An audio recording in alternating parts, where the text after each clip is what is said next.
Hello friends, Canva pro की series में आपका स्वागत है। अब हम कंटिन्यू करेंगे एडवर्टाइजमेंट प्रोसेस को ही आगे। अगला स्टेप जो है वो एड सेट का है। आप नेक्स्ट करेंगे तो ऑटोमेटिकली ये एड सेट पे आ जाएगा। तो जो नाम मैंने यहाँ रखा था सेम नाम मैं यहाँ से कॉपी करके एड सेट का रख लेता हूँ और आगे एड सेट इसके टाइप कर देता हूँ ताकि मुझे याद रहे कि एड सेट के लिए है ये। जब आप एड सेट पे ओपन करते हैं तो आपके पास एडिट ऑप्शन खुला रहता है। जब आप एड सेट ओपन करते हैं तो यहाँ एडिट सेट खुला है। जब आप यहाँ पे ओपन करते हैं एड सेट का तो आपके सामने एड सेट का नाम पूछा जाता है, वो मैंने यहाँ पे डाल दिया है।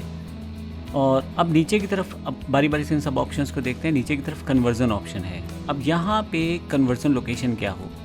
पहले सेटअप में हमने जो कैंपेन में सेट किया था वो हमने जनरल इन्फॉर्मेशन दे दी थी। दूसरे में हम स्पेसिफिक इन्फॉर्मेशन की तरफ आ रहे हैं, जैसे कि अगर कोई व्यक्ति आपके ऐड को देखता है तो वो कहाँ पे जाए। अब मैंने लीड कैंपेन चुना था। लीड कैंपेन का मतलब कि लोग मेरे फॉर्म को भरे, तो इसके लिए पूछा जा रहा है कि उस लीड फॉर्म्स को कहाँ भरवाना चाहते हैं। कन्वर्जन लोकेशन क्या है, अगर आपके पास लीड आए तो वो कहाँ पे आए। इसके लिए मेरे पास website and calls, instant forms, messenger, Instagram, WhatsApp, calls, apps, इन सब का यूज़ कर सकता हूँ। व्हाट्सएप एक अच्छा माध्यम है क्योंकि डायरेक्टली वो इंटरेक्टिव हो जाता है क्लाइंट, लेकिन इसके अलावा आपको एक बेनिफिट ये भी मिल जाता है कि उसका मोबाइल नंबर भी आपके पास आ जाता है। लेकिन मेरा थोड़ा सा डिफरेंट तरह से चलता हूँ। इंस्टेंट फॉर्म में क्या बेनिफिट रहता है, एक तो फेसबुक का अपना प्लेटफॉर्म है, डायरेक्टली ये ओपन हो जाएगा इंस्टेंट। अगर मैं अपनी वेबसाइट को भी लगाऊँ तो उसमें थोड़ा सा टाइम टेकिंग प्रोसेस रहता है, लेकिन इंस्टेंट फॉर्म में साथ के साथ फॉर्म खुल जाता है और कहीं ना कहीं मेरे पास पूरी इंक्वायरी आनी शुरू हो जाती है। दूसरा कारण ये है इंस्टेंट फॉर्म यूज़ करने का कि केमी क्लाइंट मेरे पास आता है। तो कन्वर्जन में बेसिकली आपको ये बताना है कि आप कहाँ पे अपनी लीड फॉर्म को सबमिट करना चाहते हैं। फिर से आगे चलते हैं इसमें हम नेक्स्ट पार्ट पे। यहाँ पे मेरे पास फेसबुक पेज, किस पेज के आधार पे मैं ऐड लगाना चाहता हूँ बताना बड़ा ही ज़रूरी है। अगर आपके पास बिजनेस पेज नहीं हो तो आप ऐड रन नहीं कर पाएंगे। मेरे पास लर्न टेक के नाम से पेज है तो मैं उसको सिलेक्ट कर लेता हूँ और इस पेज के आधार पर ही मैं ऐड लगाना चाहता हूँ। तो ये मुझे यहाँ बताया है। इसके अलावा व्यू टर्म्स में जाके आपको ये बेसिक जो टर्म्स कंडीशन है मेटा की यानी कि फेसबुक की, ये आपको एक्सेप्ट करनी पड़ेंगी जो मैंने पहले से ही कर रखी हैं। यहाँ परफॉर्मेंस गोल दिया गया है मैक्सिमम नंबर ऑफ़ लीड्स। अगर मैक्सिमम नंबर ऑफ़ लीड में आप चाहेंगे तो अदर गोल है maximise number of conversion Leeds.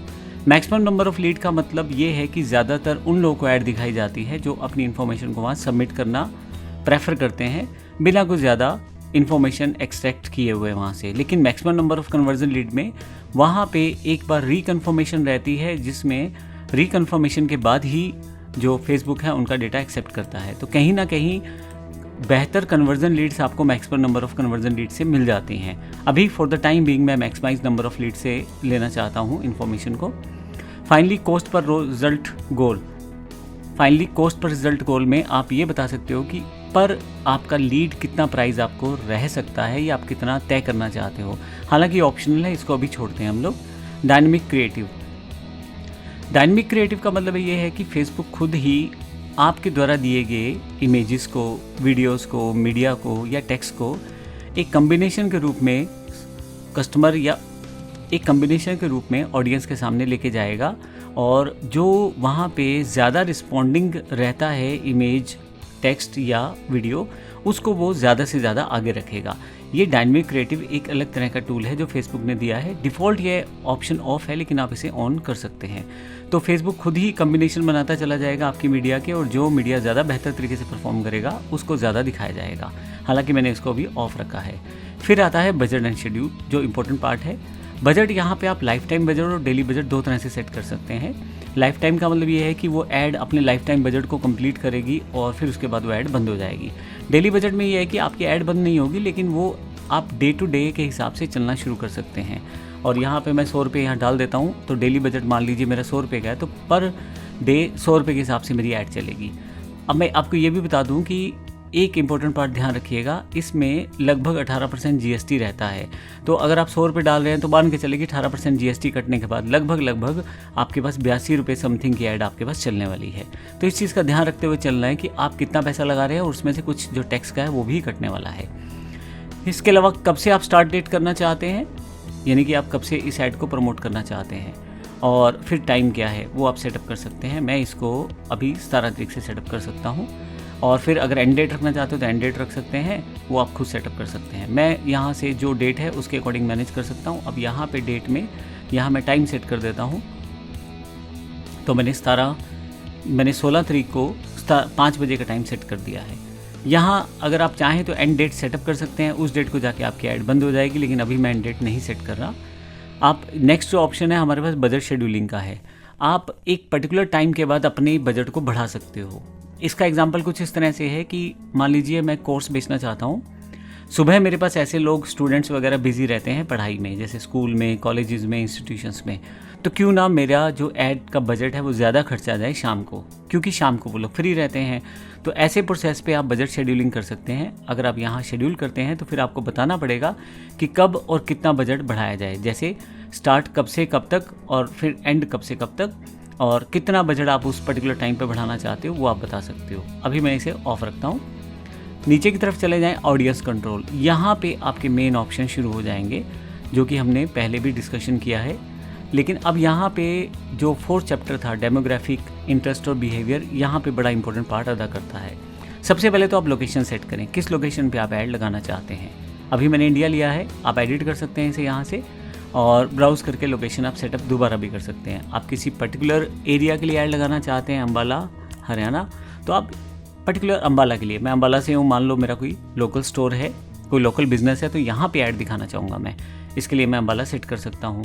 इसके अलावा मैं यहाँ पे सपोज करें ये किलोमीटर दिया है, इसको मैं यहाँ से थोड़ा सा कम कर सकता हूँ। तो इससे क्या होगा, मेरा 17 किलोमीटर के आसपास का एरिया जो है सेटअप हो जाएगा। और अगर मैं ये नहीं चाहता तो इसको हटा सकता हूँ यहाँ से, एक डिफ़ॉल्ट पोजीशन पे वो ऐड हट जाएगी यहाँ से। इसी तरह से मैं पूरा हरियाणा भी यहाँ से टारगेट कर सकता हूँ। हरियाणा, इंडिया, ये वाला सेलेक्ट करता हूँ तो पूरा का पूरा हरियाणा जो बेल्ट है वो कवर हो जाएगी। और अगर मैं चाहूँ तो इसको फिर से हटा सकता हूँ। तो ये एक तरीका मैं बता रहा हूँ जहाँ से आप लोकेशन को सेट कर सकते हैं। लेकिन अब इम्पोर्टेंट पार्ट ये है कि जो मेरा कोर्स है मैं उसे बेचना चाहता हूँ ऑल ओवर इंडिया में, तो मैं इंडिया ले लेता हूँ यहाँ से। अब इंडिया लूँगा तो ऑल ओवर इंडिया में मेरा वो ऐड चलना शुरू हो जाएगा, और इंडिया दिखाई भी दे रहा है यहाँ पे। फिर से नीचे चलते हैं यहाँ से। अब यहाँ नेक्स्ट पार्ट है advantage plus audience. Automatically Facebook ने इसके लिए आपको क्लिक करके रखा है, देखिए यहाँ पे ग्रीन साइन है। लेकिन यहाँ ऑडियंस का चुनाव मैं खुद करना चाहता हूँ। इसके लिए फिर मुझे switch to original audience options पे जाना पड़ेगा। मैं क्लिक करूँगा इसे और यहाँ पे यूज़ ओरिजिनल ऑडियंस को मैं क्लिक करूँगा तो मेरे पास जो एक्चुअल ऑडियंस ऑप्शंस हैं वो खुल जाएंगे। यहाँ पे देखें, क्रिएट न्यू ऑडियंस और यूज़ सेव ऑडियंस, ये मेरे पास ऑप्शंस आ जाएंगे। यहाँ से मैं अपनी ऑडियंस को डिफ़ाइन कर सकता हूँ। कैसी ऑडियंस डिफ़ाइन कर सकता हूँ, उसके लिए मैं अपनी ऑडियंस यहाँ से बना सकता हूँ। तो मान लीजिए मैं नई ऑडियंस बनाना चाहता हूँ तो क्रिएट न्यू पे क्लिक करूँगा। यहाँ पे ऑप्शंस आ जाएंगे बहुत सारे। मान लीजिए कस्टम ऑडियंस ले लेता हूँ, तो यहाँ पे आप वेबसाइट बेस पे ऑडियंस ले सकते हैं। अब इसका मतलब है जो लोग आपकी वेबसाइट पे विज़िट करते हैं उसके आधार पे जो फेसबुक है उस तरह की ऑडियंस आपको बिल्ड करके देगा, यानी कि उस तरह के लोग सेटअप करके देगा। आप ऐप एक्टिविटी के बिहाफ पे कर सकते हैं, कैटलॉग पे बिहाफ पे। इसके अलावा मेटा यानी कि फेसबुक पे वीडियोस चलते हैं, इंस्टा का अकाउंट है, लीड फ्रॉम कहीं और से लेना है, ये सब चीज़ें भी आप सेटअप कर सकते हैं। पर्टिकुलरली फेसबुक पेज पे अगर आपके पास ऑडियंस सेटअप होती है तो वो भी आप यूज़ कर सकते हैं। यहाँ कस्टम ऑडियंस भी सेटअप कर सकते हैं, लेकिन क्योंकि ये पर्सनल ऐड अकाउंट है तो कई बार ये ऑप्शंस आपको डिसेबल्ड मिलेंगे और कहीं ना कहीं आपको फेसबुक के बिजनेस ऐड मैनेजर में यूज़ करना पड़ेगा। ऑफलाइन एक्टिविटी का मतलब है कोई स्टोर है और वहाँ इंटरेक्शन है फेसबुक यूज़र्स का, तो वहाँ पे भी आप उस डेटा को यहाँ पे सबमिट कर सकते हैं। मैं फाइनली अभी इसे क्लोज़ कर देता हूँ। मैं यहाँ पे चाहता हूँ कि अपनी ऑडियंस सेटअप करनी है मुझे, यहाँ से नीचे से मैं डिटेल टारगेटिंग के द्वारा इसे सेटअप करना चाहता हूँ इस एग्जाम्पल के लिए। अगले एग्जाम्पल में हम वहाँ चले जाएंगे जिसमें हम कस्टम लिस्ट और ऑप्शंस को देखेंगे जो बिजनेस ऐड मैनेजर के साथ रहेगा। यहाँ पे एज मैं यहाँ से डिसाइड कर सकता हूँ कितना एज लेना है। मैं 18 से लेके 40 साल तक लेना चाहता हूँ तो ये ले लेता हूँ यहाँ से। मैं जेंडर ऑल या मेल फीमेल में सेट कर सकता हूँ यहाँ से, अभी मैं ऑल ले लेता हूँ। डिटेल टारगेटिंग ऑन है, अभी मैं एडिट करके इसको सेटअप कर लेता हूँ। अब यहाँ पे आपके पास आ गया डेमोग्राफिक, इंटरेस्ट और बिहेवियर, जो सबसे इंपॉर्टेंट पार्ट था। इसके लिए मैंने पहले से रिजल्ट क्रिएट कर लिए थे पिछले सेशन में, तो आइए देखते हैं वो रिजल्ट्स क्या कहते हैं। मैंने इसके लिए चैट जीपीटी का यूज़ किया था जिसमें मैंने बताया था कि मैं एक ऐड तैयार करना चाहता हूँ डिजिटल मार्केटिंग के लिए, और डेमोग्राफिक, इंटरेस्ट और बिहेवियर ये मुझे तीनों बताए जाएं ताकि मैं अपने कोर्स को बेहतर तरीके से सेल कर पाऊँ। तो इसके लिए अगर आप यहाँ देखें तो डेमोग्राफिक्स जानकारी मुझे दी गई है। एज ग्रुप 18 से 45 बेस्ट है, हालांकि मैं 18 से 40 ले रहा हूँ, तो आप ये आसानी से कर सकते हैं। हालांकि मैं 18 से 40 ले रहा हूँ। Gender both male and female, location India है। एजुकेशन लेवल ये मैं चुन सकता हूँ, हाई लेवल, ग्रेजुएट है, पोस्ट ग्रेजुएट है, ताकि स्किल बेस्ड लर्निंग को ढूंढा जा सके और उसे टारगेट किया जा सके। तो डेमोग्राफिक में ये चीज़ मैं सर्च कर सकता हूँ। इसके अलावा लैंग्वेज हिंदी इंग्लिश, तो ये सब चीज़ें मैं सेट कर सकता हूँ। तो ये देखते हैं इसको कैसे सेट करना है। अगर आप यहाँ जाएंगे तो यहाँ डेमोग्राफिक में आप सर्च कर सकते हैं चीज़ें, जैसे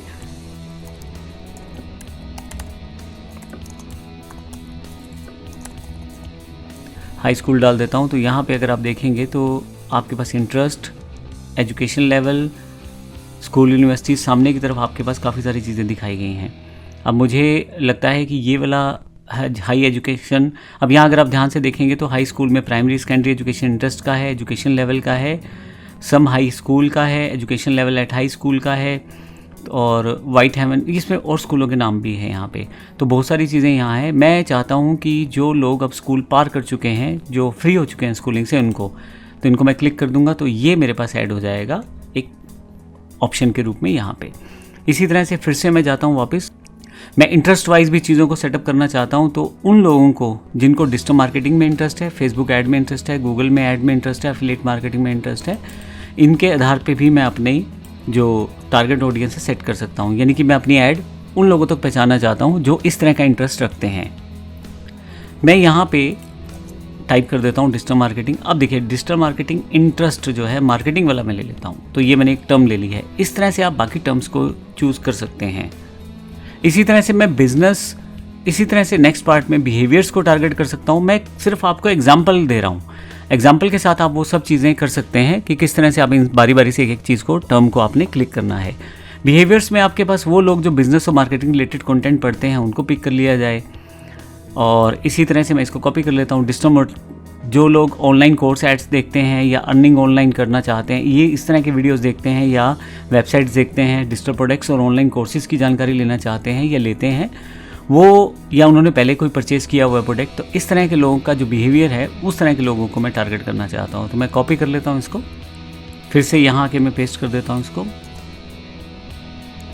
अब देखिए डिजिटल एक्टिविटी में आपके पास काफ़ी सारे ऑप्शन हैं। यहाँ से देखें, अब मैं यहाँ से उस तरह का ऑप्शन लेना चाहूँगा जो मेरे वाले प्रोफाइल को मैच करता हो। तो डिजिटल एक्टिविटीज़ में अर्ली टेक्नोलॉजी अडॉप्टर्स को मैं लेना चाहता हूँ कि जो लोग जल्दी से जल्दी अपनी टेक्नोलॉजीज़ को पिक कर लेते हैं। एक मेरे लिए इंटरेस्ट की बात है कि अगर वो लोग जल्दी मेरे वाले प्रोसेस को अडॉप्ट करते हैं या मेरे वाले प्रोडक्ट को अडॉप्ट करते हैं, अगर उनकी आदत ऐसी है, स्वभाव वैसा है, उनका बिहेवियर ऐसा है, तो मेरे लिए तो अच्छी बात है कि मेरा प्रोडक्ट जल्दी बिक जाएगा या वो लोग जल्दी मेरे साथ जुड़ जाएंगे। इस तरह से मैं और चीज़ें भी ढूंढ सकता हूँ। अब ऑनलाइन कोर्स को ढूंढना चाहता हूँ तो मैं यहाँ से क्या करूँगा, सिर्फ ऑनलाइन कोर्स टाइप कर देता हूँ। तो वो लोग जो ऑनलाइन कोर्स में लेते हैं और इंटरेस्ट या ऑप्शंस, तो उनको भी मैं कर लेता हूँ। मैसिव ओपन ऑनलाइन कोर्स के जिन लोगों ने आज तक ऑनलाइन कोर्स में इंटरेस्ट दिखाया है उसको मैंने ले लिया। इस तरह से जिन्होंने डिजिटल मार्केटिंग में इंटरेस्ट दिखाया उनको भी मैं ले लेता हूँ। देखिए तो एक तरह से मैं अपनी जो टारगेट ऑडियंस है वो सेट करता जा रहा हूँ। देखिए आप, तो यहाँ पे नीचे की तरफ चलता हूँ, जो मुझे अच्छा लगेगा वो मैं यहाँ से सेटअप कर सकता हूँ। ये न्यू एक्टिव बिजनेस है जो डिजिटल एक्टिविटीज़ में है, शायद इनको मेरी ज़रूरत हो सकती है, ये कोर्स ले सकते हैं वो लोग, तो मैंने यहाँ से सेटअप किया है। अब ये सब चीज़ें आप यहाँ सेटअप करते जा रहे हो। नीचे की तरफ एक ऑप्शन है एडवांटेज डिटेल्ड टारगेटिंग। ये ऑप्शन आपके पास ऊपर आया था जब मैंने आपको दिखाया था कि ये ऑप्शन डिफ़ॉल्ट उसने ओपन कर रखा है, ऑन कर रखा है। अब इसका मतलब क्या है, यहाँ पे अगर आप इस ऑप्शन को ले लेते हैं तो कहीं ना कहीं जो आपने चीज़ें डिसाइड की हैं उसके आधार पे जो फेसबुक है आपकी ऐड बाकी लोगों को भी दिखाएगा, जिससे कि आपको उन जैसे मिलते जुलते लोग आराम से मिल जाएं। लैंग्वेज में मुझे ऑल लैंग्वेजेस के बजाय सिर्फ इंग्लिश और हिंदी वाले लोग चाहिए, तो इंग्लिश में ले लेता हूँ और साथ में हिंदी ले लेता हूँ यहाँ से मैं। तो दोनों तरह के लोग, क्योंकि ऐड मेरे पास हिंदी और इंग्लिश दोनों में बनी हुई है। ये सब करने के बाद मैं प्लेसमेंट की तरफ चलता हूँ। मेरा ऑडियंस प्रोसेस कंप्लीट हो गया है। प्लेसमेंट पे जाने से पहले एक चीज़ और, आप राइट साइड पे देखेंगे तो आपको बताया जाएगा कि आपकी जो ऑडियंस है वो फेयरली ब्रॉड है। आपको जो एलिमेंट मैंने दिखाए हैं उन एलिमेंट्स के आधार पे आप इनको नैरो कर सकते हो। तो आपको ज़्यादा नैरो भी नहीं करना, पता लगेगा आपका कॉस्टिंग बढ़ जाएगा, और ज़्यादा ब्रॉड भी नहीं करना, नहीं तो सबके पास ऐड चला जाएगा, जिनको नहीं चाहिए उनको भी वो ऐड दिखाई देता रहेगा। तो एक तो ये चीज़ ध्यान रखनी है।